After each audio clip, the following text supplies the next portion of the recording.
Shalom. Ini udan-udan ketoke padha lemes kabeh durung sarapan meneh ini. Padha ngetukruk kabeh ya.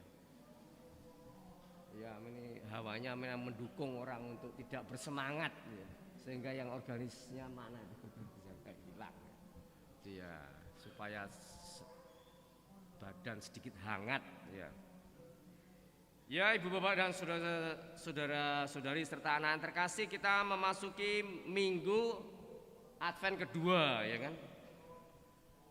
Dan tadi khususnya dalam bacaan Injil ditampilkan tokoh Yohanes ya kan.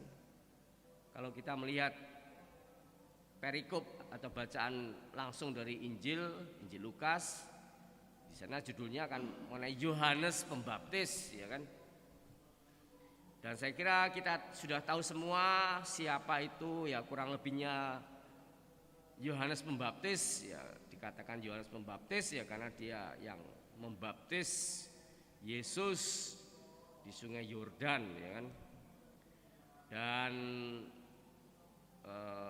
spiritualitas atau roh yang diusung oleh Yohanes Pembaptis adalah ya soal atau terkait dengan ya pertobatan ya kan, baptisan untuk pertobatan ya, seperti itu. Saya kira itu seruan utama dari Yohanes Pembaptis. Maka tentu dalam masa Advent ini kita juga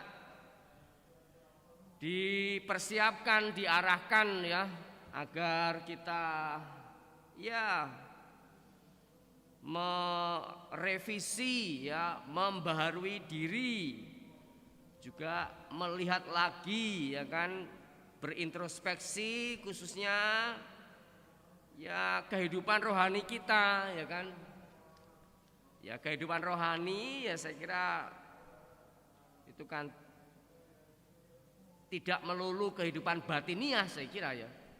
Tapi kehidupan rohani itu kan juga menyangkut juga relasi kita ya kan dengan Allah ya kan, secara personal, secara pribadi, tapi juga terungkap, terwujud, terrealisir, tercermin dalam ya relasi dengan ya sesama anggota keluarga ya. Kalau suami dengan istri, istri dengan suami, dengan anak-anak, lalu juga relasi dengan ya sesama anggota masyarakat ya, saya kira seperti itu. Maka saya kira masa Advent, minggu Advent kedua ini ya, mari kita melihat sejauh manakah terutama kita telah melakukan revisi itu ya. Ya, pembaharuan katakan demikian. Memang situasinya ya kan, situasi yang situasi musim penghujan, kadang-kadang kita juga repot gitu saja, sudah membuat kita repot ya. Kalau mau berangkat kerja, mau mengkais rezeki ya mesti mungkin menyiapkan jas hujan, lalu nanti juga menyiapkan sandal jepit supaya nanti kalau mungkin yang para pengajar supaya bisa masuk ke kelas dengan tetap dengan rapi seperti itu. Tapi ya itulah saya kira Ibu Bapak dan Saudara terkasih ya, artinya diharapkan semangat dan roh pertobatan ini ya juga memberikan daya bagi kita untuk ya mengalami Allah ya secara baru, kata demikian ya. Dan seringkali memang dikatakan pertobatan itu kan tidak hanya soal kapok lombok gitu kan. Oh ya wis saya atau saya menyesal ya, tentu itu juga bagian dari semangat pertobatan untuk membuka diri terus menerus kepada Tuhan ya kan. Tapi saya kira pada minggu Advent ini, minggu Advent kedua ini kita diajak untuk mengalami Allah yang ya tadi seperti yang juga sudah dikatakan dalam pengantar, Allah yang dekat dengan manusia ya kan. Allah yang peduli dengan manusia ya kan. Memang di tengah-tengah persoalan, pergulatan, pergumulan kita ya kan, dengan problem kehidupan kita, tapi ya inilah saya kira di tengah-tengah sekali lagi pergulatan dan pergumulan perjuangan hidup kita diharapkan bertobat untuk terus menerus membaharui diri dalam mengalami Allah, ya kan. Nah memang saya kira itu harus dimulai dari ya tentu ya sebagai bagian dari warga paroki ini ya kan sudah disiapkan ya kan pertemuan-pertemuan Advent ya kan, di mana diharapkan ya umat berkumpul ya tetap dengan menjalankan prokes yang ketat ya kan, tapi diharapkan ya dengan kita berkumpul bersama lalu kita membaca sabda, merenungkan sabda, lalu bersharing yang bertitik tolak dari sabda, diharapkan kita juga hati kita terbuka ya, batin kita menjadi dibaharui, pikiran kita menjadi segar begitu ya. Ya memang ini mungkin ada batin apa to Romo iki ya. Tapi ya itulah sebenarnya harus kita lakukan ya kan dalam masa Advent ini, yang dimana ya memang situasi sosial kemasyarakatan lagi nggak enak, apalagi ada berita-berita mengenai jenis atau varian baru ya dari COVID ya seperti itu.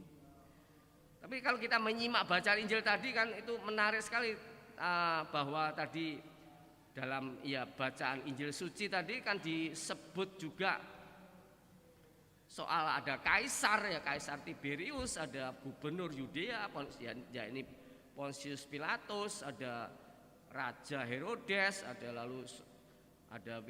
raja wilayah ini dan itu ya kan. Artinya firman Allah yang dialami oleh Yohanes Pembaptis itu kan ya datang atau dialami dalam situasi, dalam konteks sosial politik pada saat itu kan seperti itu. Jadi artinya ya kita tahu sedikit mungkin juga perlu dikaitkan ya, pada waktu itu kan memang orang Yahudi dalam situasi ini kan, situasi dijajah kan itu ya kan. Jadi Anda juga mungkin pernah mendengar bagaimana ya saat rakyat Indonesia juga dalam kondisi penjajahan kan, nggak enak, nggak bebas, orang merasa tidak aman, dan saya kira itu juga yang dialami oleh orang Yahudi pada saat itu kan. Nah, tetapi toh ya artinya firman Allah itu datang kepada Yohanes anak Zakaria ya pada saat-saat seperti itu ya. Nah ini kan artinya juga penginjil ini mengatakan kepada kita ya bahwa bahkan dalam situasi yang sulit pun ya, situasi yang rumit pun ya, dalam situasi yang mungkin tidak mengenakkan kita ya kan, situasi yang membuat kita ya tidak nyaman dan seterusnya, itu Allah toh tetap intervensi dalam hidup manusia ya kan. Allah tetap hadir dalam hidup manusia ya kan? Nah ini bisa juga menjadi bahan perenungan kita ya kan ya. Saya tahu ya kita semua dalam situasi yang saat-saat tidak enak ya kan, situasi yang ya Anda sudah ngalami lah, saya nggak usah banyak ngomong ya artinya. Pasti ya karena situasi ekonomi yang belum membaik juga itu pasti membawa pengaruh bagi Anda ya kan. Situasi mungkin ya khawatir, situasi gundah, situasi ya mungkin takut nih bagaimana, banyak pertanyaan seperti itu ya kan. Dan ya cukup dilihat dari wajah-wajah kalau kita tapi ya inilah ya kan ya istilahnya hidup harus terus berlangsung ya kan. Nah, artinya hidup rohani kita harus tetap dijaga, disirami, disiangi ya kan. Ya lewat bagaimana semampu Anda ya, kalau bisa datang ke lingkungan ya datanglah ke lingkungan ya kan, berjumpa dengan saudara-saudara kita. Biasanya perjumpaan dengan orang lain tuh ya membawa kegembiraan, membawa sukacita, membawa penghiburan. Mungkin dari situ Anda kemudian muncul semangat baru, ya kan, menjalani hidup yang mungkin dalam situasi yang tidak enak seperti itu. Nah, Ibu Bapak dan Saudara terkasih, saya kira Minggu Advent yang terutama menampilkan semangat pertobatan dari Yohanes Pembaptis, diharapkan kita juga mohon supaya kita diberi anugerah semangat pertobatan yang terus menerus, ya kan. Memang kita adalah manusia-manusia yang lemah, yang rapuh, yang kerap kali juga jatuh dalam kesalahan dan dosa yang sama, tetapi itu tidak membuat kita menjadi pesimis atau kecil hati atau tidak bersemangat, tetapi kita harus tetap yakin bahwa Allah adalah Allah yang senantiasa masuk atau intervensi dalam hidup manusia, dekat dengan manusia seperti itu. Dan diharapkan pengharapan inilah yang terus mendorong kita, ya kan, untuk mempersiapkan diri seperti tadi sudah digaungkan digaungkan oleh penginjil Lukas dengan mengutip nubuat Yesaya, persiapkanlah jalan untuk Tuhan, luruskanlah jalan baginya. Lembah akan ditimbun, gunung dan bukit menjadi rata, yang berliku-liku diluruskan, yang berleku-leku akan diratakan, dan semua orang akan melihat keselamatan yang dari Tuhan, ya kan. Diharapkan Anda juga mengalami hal yang seperti ini, dan Anda mempersiapkan diri untuk menyambut Natal, ya kan. Tapi juga lebih daripada itu tetap menyalakan semangat pertobatan, ya kan, di tengah-tengah hidup yang sulit, yang tidak mudah. Tetapi yakinlah, percayalah, tetaplah beriman bahwa Allah adalah Allah yang tak pernah akan meninggalkan umatnya, Allah yang dekat dengan umatnya.